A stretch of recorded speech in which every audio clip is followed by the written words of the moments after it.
समर्पयामि नमस्करोमि धूपम् अग्रयामि दीपं दर्शयामि आसादिकलब्धने विद्याम् ओम ऐं ह्रीं क्लीं चामुण्डायै इति मूलमन्त्रपुष्पाणि समर्पयामि नमस्करोमि धूपम् अग्रयामि दीपं दर्शयामि आसादिकलब्धने विद्याम् ओम ऐं ह्रीं क्लीं चामुण्डायै इति मूलमन्त्रेण सम्प्रोक्ष पदं संवय देवे करूँगा नको रेणुके दैन्यमाधे करूँगा नको अंबिके दैन्यमाधे करूँगा बोल जगदम्बा माता की जय प्रार्थना पूर्वक नमस्करोमि जगन्माताय पूर्ण पूजन श्री पुरस्कार जय हे सकल प्रधान वीरताः प्रियताः नमस्तु नमस्ते जगन्माताय एवं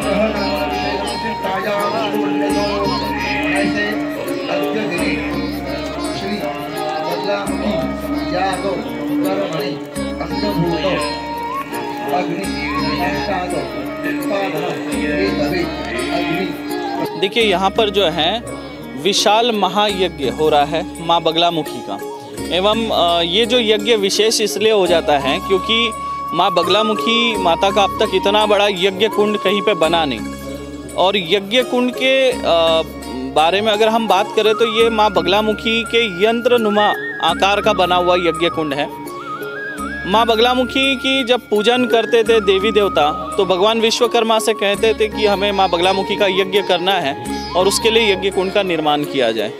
तो बगलामुखी यंत्र नुमा यज्ञ कुंड का निर्माण होता था और उसमें आहुति डालते थे देवी देवता। लेकिन ये पहली बार ऐसा है कि मनुष्यों के द्वारा इस पृथ्वी पर जो है माँ बगलामुखी यंत्र नुमा यज्ञ कुंड बना है। शत्रुओं से मुक्ति देने वाली ये देवी है और विजय की प्राप्ति कराने वाली देवी है। शत्रुओं का पतन होता है। इस यज्ञ के करने से शत्रु जो है पराजय हो जाता है। साधक की विजय की प्राप्ति होती है साधक को। इस यज्ञ को भगवान श्री राम जी ने भी किया था जब वो लंका विजय के दौरान जब उन्हें पता चला था कि श्री लंकापति रावण जो है वो माँ बगलामुखी उपासक है और वो अपने शत्रुओं पर विजय पाने के लिए अक्सर माँ बगलामुखी की उपासना करते थे और विजय की प्राप्ति होती थी। और इसी कारण से जो है भगवान श्री राम जी को बहुत संघर्ष करना पड़ा रावण से युद्ध में विजय प्राप्ति के दौरान।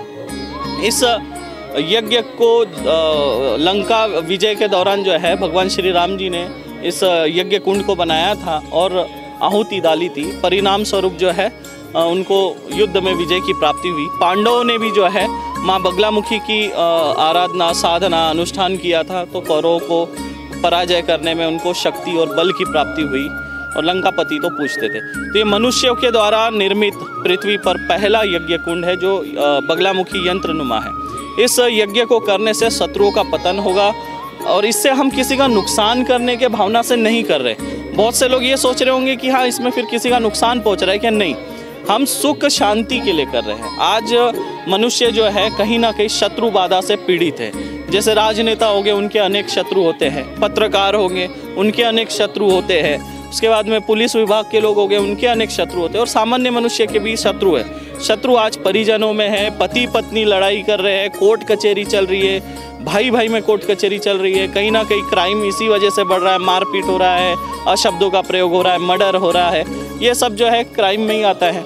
तो कहीं ना कहीं मनुष्य के अंदर शीतलता है और बगलामुखी यज्ञ करने से मनुष्यों को जो है शत्रुओं से मुक्ति मिलती है और उनको एक तरह की आकर्षण उनके जीवा में उनके वाणी में आ जाता है जिससे वो जहाँ पे भी अपनी बात रखते हैं वो बात कटती नहीं है। समाज में जो है उनका प्रभाव बढ़ता है, आकर्षण बढ़ता है, सम्मोहन की शक्ति उनके वाणी में आ जाती है एवं सुख शांति धन वैभव ऐश्वर्य की प्राप्ति होती है। हमारे माँ मातंगी दिव्य धाम में प्रतिदिन 1 टन से लेकर 5 टन तक की मिर्ची की आहुति होती है और इसका वर्ल्ड रिकॉर्ड बना हुआ है।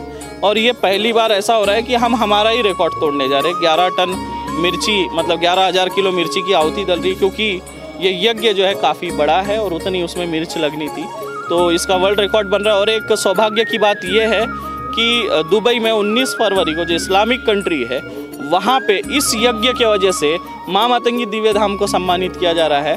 छत्तीसगढ़ का गौरव बढ़ रहा है, भारत का गौरव बढ़ रहा है, ये हमारे लिए बड़ी बात है। और उसके बाद लंदन के संसद में माँ मातंगी दिव्य धाम को सम्मानित किया जा रहा है और साथ ही साथ भारत सरकार को सम्मानित किया जा रहा है।